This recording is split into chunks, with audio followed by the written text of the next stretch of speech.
Hello and welcome back to an episode of Girl vs. World. You'll probably hear my cat. Of course, he's been sleeping all day. And the moment I get up to come and record a podcast, he decides it's time to get chatty. I should have him on as a guest star, I think, at some point, because he obviously wants a little limelight. Anyway, you've probably heard him chit-chatting in the background on previous podcasts. I don't edit it out because, this is life. This is what happens. And frankly, if he would like to insert his 2 cents, he can, because he basically rules my life. I always tell people, I'm like, I just am able to stay in this apartment. It actually belongs to him.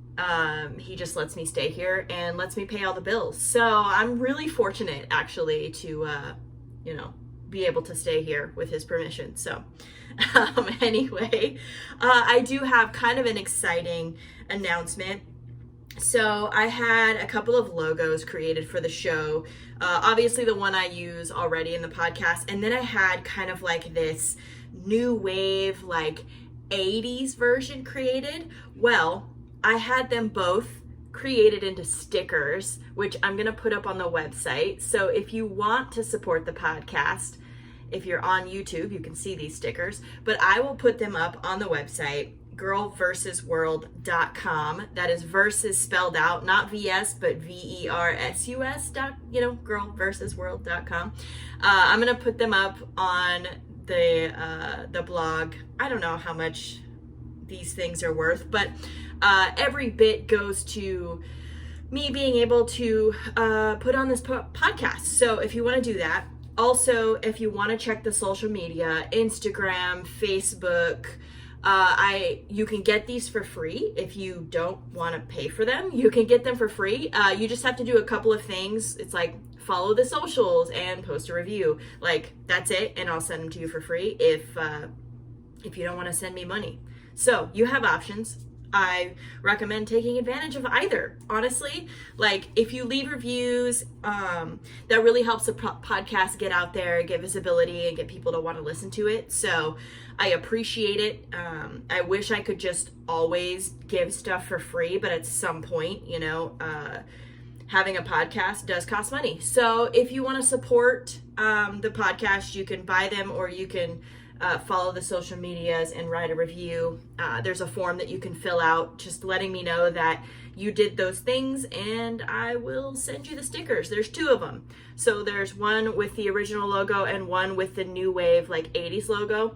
And both of them have my face on it, which is like so weird to have this sticker with my face on it. I feel like I've made it in life. I have stickers with my face on it. So anyway, those are available if you feel so inclined to help support the show. I also have a Patreon. I don't talk about it that often, but it's there if you want to sign up for a Patreon level.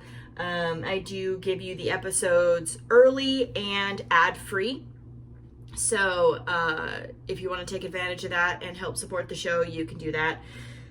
But you can also just listen to the show for free. But as a part of podcasting, these are the things you do. You make stickers and Patreons, and at some point I really want to make t-shirts. I want to make like t-shirts with cool motivational shit on it. I just haven't gotten around to doing it because my life has been crazy. But as I have more time available, I really want to put some time into that. So I might be posting about that kind of stuff on social media and getting ideas from you folks. So be on the lookout for that if you're not following me on the socials and things. Also, I'm on TikTok making really ridiculous videos, so feel free to follow Girl vs. World on TikTok. All right, those are all my plugs. Let's get to the nitty-gritty of this particular episode. So I talked about my life being busy, and it's busy in a really good way. So traditionally in the past, like busy has been bad because busy means I'm like scrambling to survive or trying to get my shit together or making mistakes and causing more chaos in my life, which is a common thing that I do. But life is good, man. Like I've been in the last, specifically this part of the year, like the middle part of this year, just trying to simplify my life, like really trying to make things calm and easy. In the past, I have invited relationships, I have invited friendships, I have invited work stuff where like my life just turns into this big ball of chaos and I'm trying to control all of it, and I never have actually any control over any of it.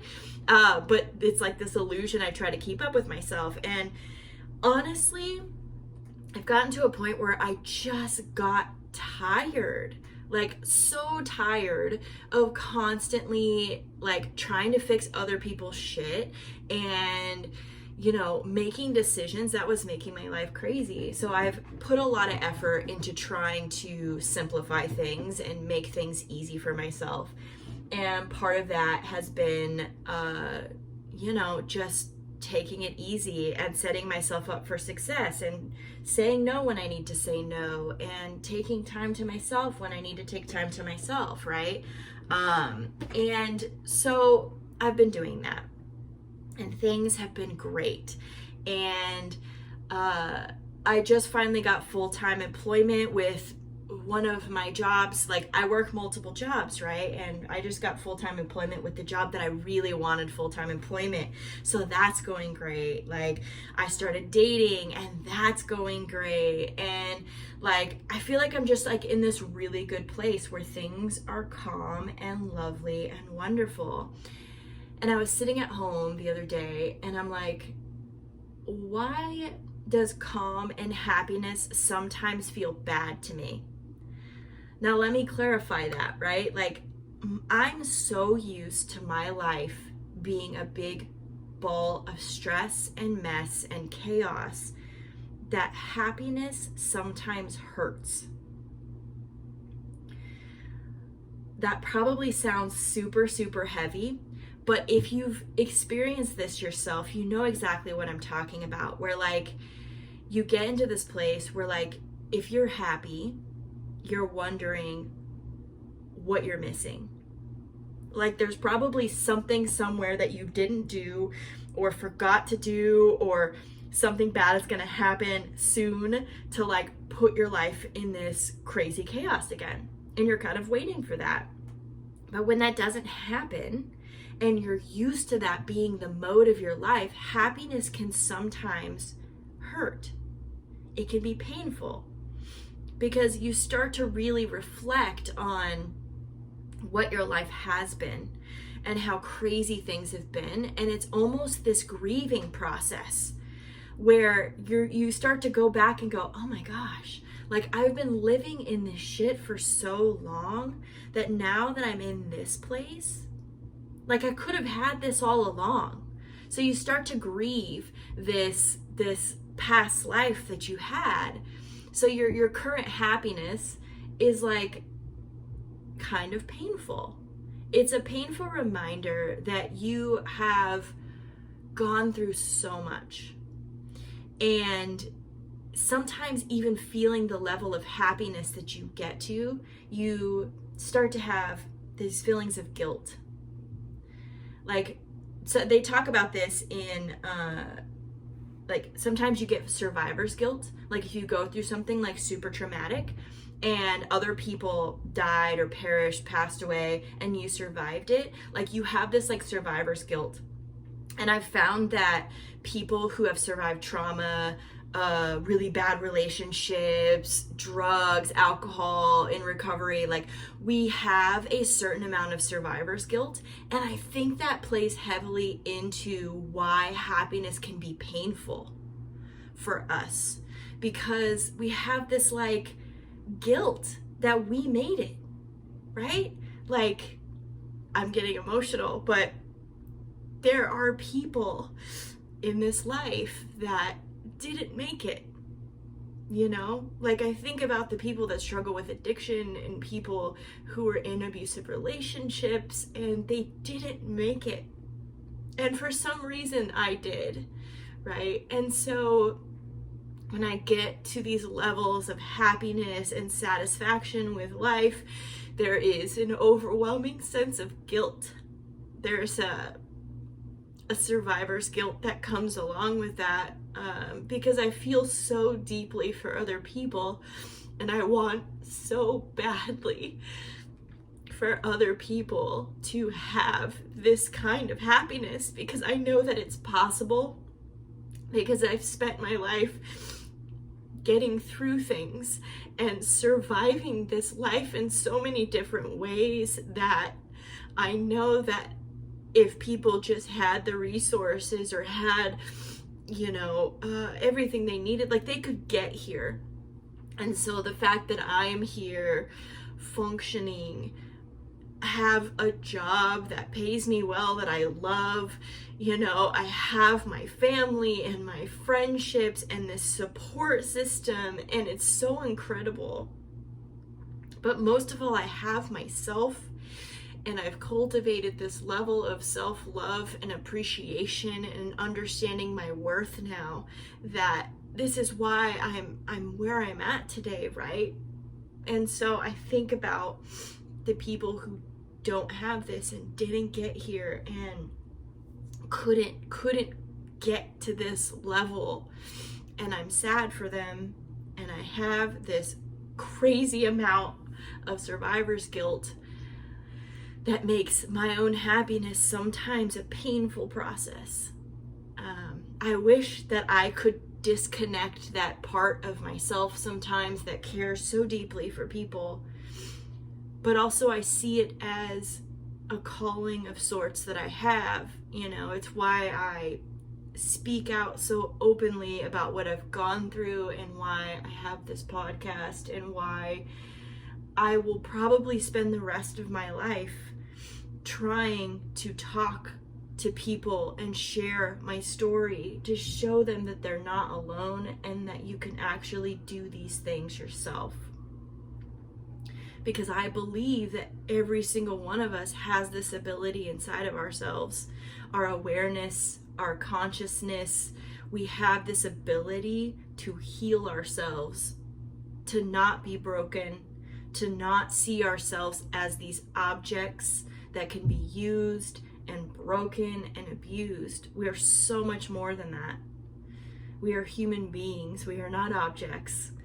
And oftentimes people treat us as such, but we don't have to treat ourselves that way, And so I was watching a movie, and it just touched me so profoundly that it made me think about these things, that in moments of pure happiness that I sometimes experience this overwhelming sense of pain. And part of it is a survivor's guilt. Part of it is still this programmed feeling of waiting for the other shoe to drop. If things go too well, I start to wonder. I start to get nervous that something bad is coming. I'm told that this is very common. I'm in therapy, and I talk through this stuff a lot with my therapist, and this is a common experience for someone like me who has gone through the things that I have, my trauma, my narcissistic abusive relationship, and it's a hard thing. But the beauty of this, though, is pain is just a feeling. It's just a feeling, just like anything else, right? It is something that we can acknowledge and move through and move past. Anytime I have feelings of pain or sadness or depression, they're all valid.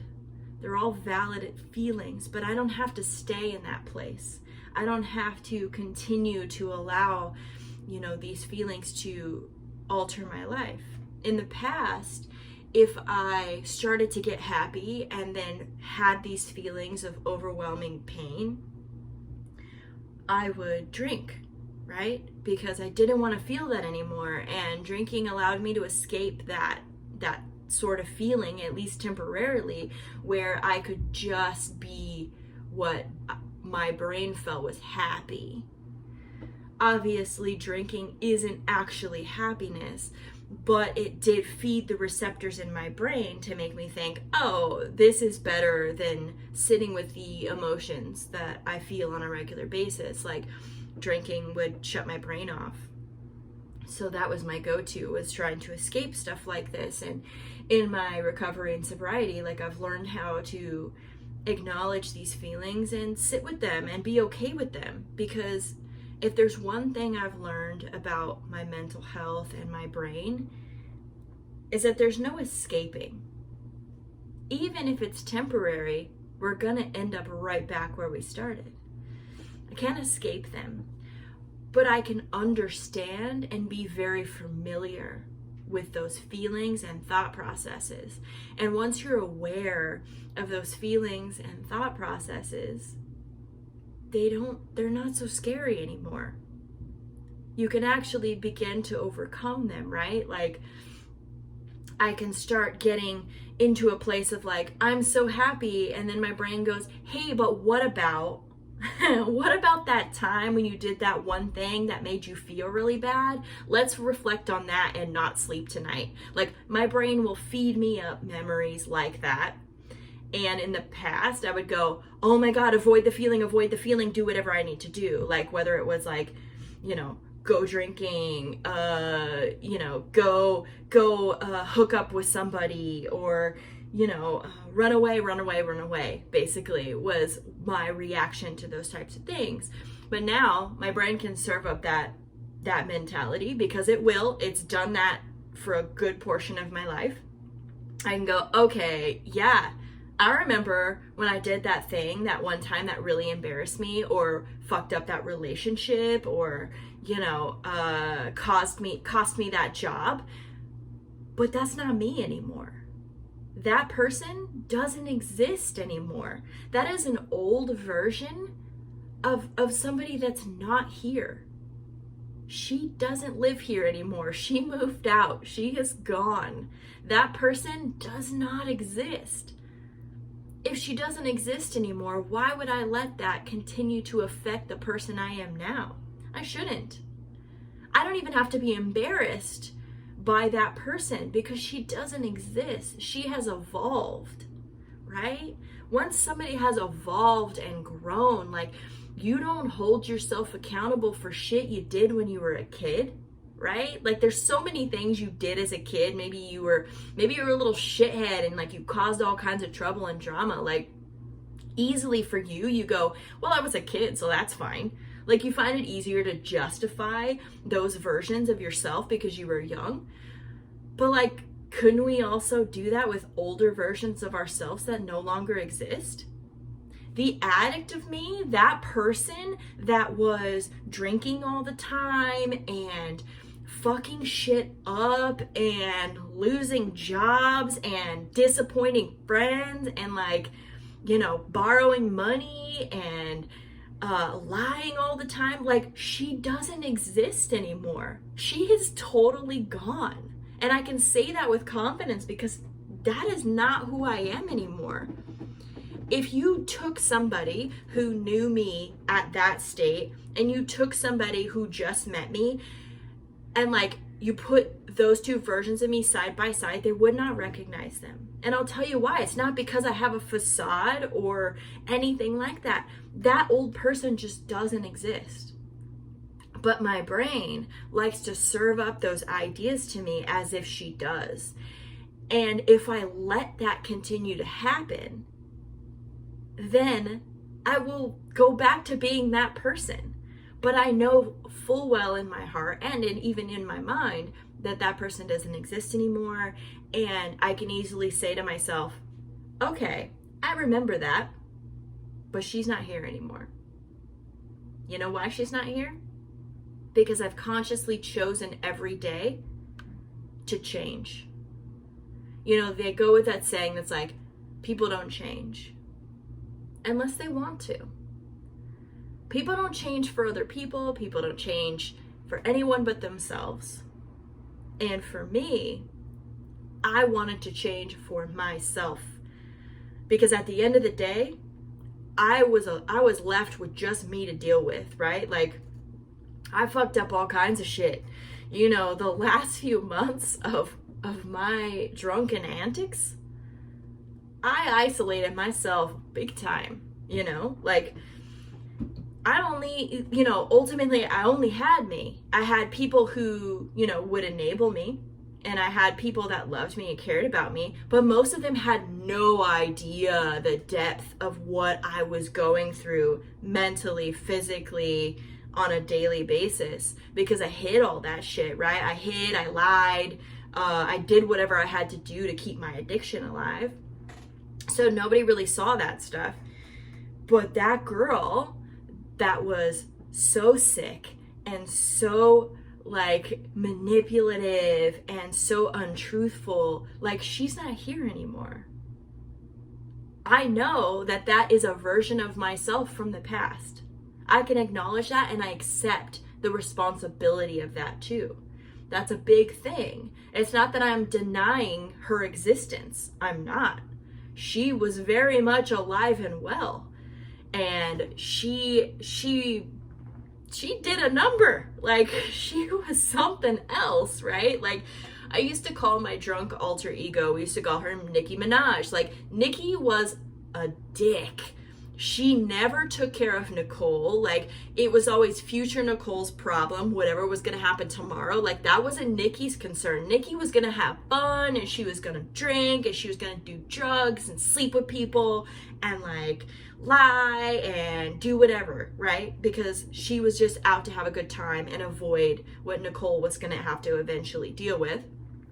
And so, like, yeah, Nicki existed. She was definitely alive and well, but she doesn't exist anymore. That version of me is no longer here, and she hasn't been here for quite some time. But my brain likes to serve it up to me like, here you go. Remember, this is you. And I'm like, no, it's not.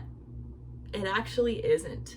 These were things I did. They weren't me, right? Like, you can change, and those things are no longer you, but you can also still take accountability for them, right? So like, in recovery, you make amends, and in your life, like, you fuck up and you take accountability for stuff. Like, that's what you should do. When you're wrong, you should apologize. When you screw something up, like, you have to take accountability for that stuff. So when I say that that person doesn't exist anymore, it's not me shoving it under the rug. I'm just stating fact that Nicki, that version of me, does not exist anymore. Now, are there little things that pop up every now and then that are like reminiscent of those emotions and those actions and those feelings that happen then? Absolutely. Absolutely. Again, I have memories of things that I've done and they still affect me to this day. But being aware of that and going, okay, I take accountability for that. I fucked up in that scenario, but it's no longer me. So I don't have to continue to live in that headspace. Like, I don't have to continue to let that hurt me or affect me.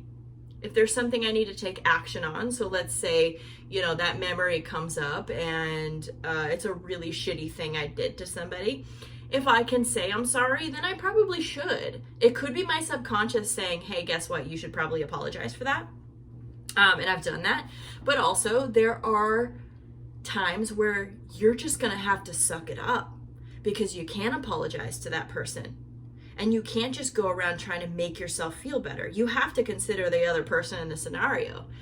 I've talked about this with friends where, like, somebody comes to you and they're apologizing, but like, you can kind of tell that they're just doing it to make themselves feel better, or they're doing it as a part of their sobriety, and you're just like, are you just doing this to like get to the next step? Like, fuck you, I don't want that apology, you know? Like, that's a real thing. If you're just apologizing to make yourself feel better, don't even bother. Like, I was told when I was doing my steps, it was like, don't apologize to exes. Just don't. Like, it's over. Call it a day. Like, there's no reason to call up your ex-lovers and be like, I'm so sorry for this thing. Because the natural human response is probably going to be like, if you fucked it up and there's still feelings there, you're going to apologize because you want to get back together with them. But that's probably not the right move, right? Because also, if you are dramatically different, like, let's just start over somewhere else. Like, let's not start digging in the trash can of our life and trying to make something beautiful out of it. Like, don't do that. If you're going to apologize, like, be sincere about it. Don't do it just because you have to, because they're on your list, or you're trying to make yourself feel better. Like, if the apology is really going to do something, then do it. Otherwise, you have in recovery what's called like living amends. Just be a better person. Do better with the next person. Do better in the next relationship. Do better in the next job. Because digging up old stuff could be really painful for another person.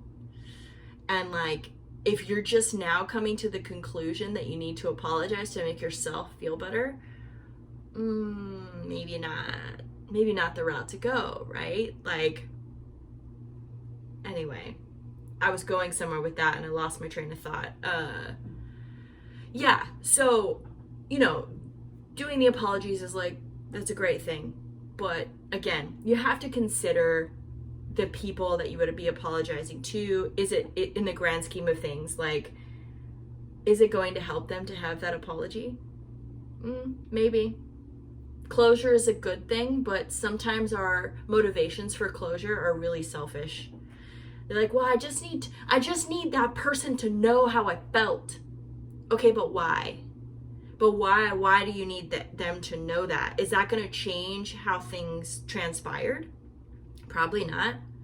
There's plenty of people that I would love to give a piece of my mind on what they did to me and how they hurt me, or how things transpired, or how I'd like to apologize for being a total freaking asshole, right? There's tons of people I'd love to do that with, but I know that they set their boundary and they kicked me out of their life, right? So what business do I have coming back trying to like reinsert myself? I get really upset when people do that to me. When we squashed it, we are done. Like, this is over. And those people keep trying to come back in and re-injure me, or, you know, get their point across, or jab the knife in a little deeper, right? Like, people come back into our lives and try to do that, and that's not fair. And I never want to put anybody else in that situation myself. Like, for me to come back and be like, hey, remember me? Remember that person that hurt you really bad? Well, I need you to listen to me apologize to you now because I want to feel better. Like, how selfish is that, right? So, you know, again, when you have these types of like things that come up from the past and you're trying to work through them, just try to acknowledge them. Acknowledge their existence. Acknowledge that older part of yourself and realize that that person doesn't exist anymore. You've worked really hard on yourself to make sure that that person doesn't exist. You're not always going to get to apologize. You're not always going to get to fix or make things right. But what you can do from this point forward is to make sure you don't repeat the same bullshit, right? You are accountable now. You are aware of your shortcomings. You are aware of the things that you do, the patterns you have, the ways that you manipulate or hurt people. You can stop doing that. You can moving forward, make sure that you do not do these same things you did to other people to anybody in the future. And to anybody that's still currently in your life, if you are fortunate enough to still have people in your life after the madness and chaos that you were, if you're still in this place where like you have people in your life, come on, treat them good, you know? Show people that you have changed and that you are different, that you are a woman or a man of your word. You know, that things really truly have changed. And the only way you can do that is not through words, not through yakking about bullshit, but actually following through, showing up for people, offering support, being there without asking for anything in return. You know, being of service is a huge thing.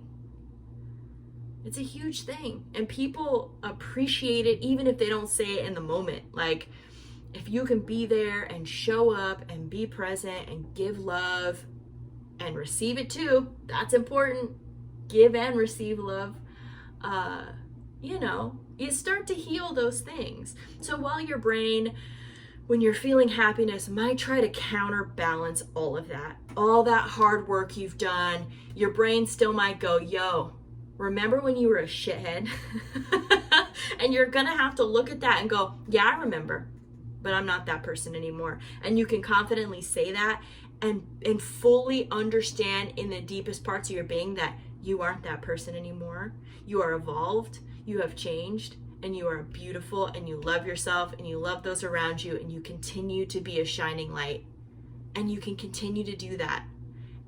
And if you can, then these moments where you feel happy and things are going well, I promise you that they will start to feel better. You may still have moments of pain, and your brain might serve up some old memories, but know deep in your soul that those aren't you anymore. Those aren't you. You have changed. You are a better person, and you don't have to continue to let those things hurt you. They lose their power when you acknowledge them and take their power away. For me, the way that I do it is I talk about them. I call them out. I'm not afraid of the stuff that's happened to me in the past anymore. I used to be so afraid, so scared of taking that stuff head on, because I'm like, I can't deal with this. I'm going to run. I can't think about the trauma that happened. I'm going to run. But now that I've turned around and faced it, it ain't no big thing. So I'm in this place in my life now where I'm so fucking peaceful and happy with where I've gotten myself, that even though my brain and the feelings inside of me might be pushing me in a direction of like trying to create inner chaos or take me back into old patterns, I won't let it. I have control over that. Before I didn't, but now I can go, hey, check in with myself and go, hey, guess what? You don't have to. You don't have to drink. You don't have to run. You don't have to create chaos. You don't have to pick a fight with somebody. You don't have to quit your job. You don't have to do any of this stuff. You can just acknowledge that sometimes happiness feels a little painful for you because you're used to the shit. But at the end of the day, keep living your life, loving yourself and loving others. And that's all you gotta do. And you're gonna be okay. So if you're in this state where I'm at today, which is you're happy, you're proud of yourself, you can look at yourself in the mirror and go, hey, I love you. Be proud of that. And take those negative emotions, take those thoughts and those feelings and just acknowledge them and go, you know what? It's okay to have those. It's okay to feel sad when you're happy. It's okay to have the good with the bad. But at the end of the day, just know that those things are coming up because it's just part of the process and it's part of being human. So love yourself a little bit more, give yourself a hug, and understand that it's all going to be okay. I'll talk to you next time.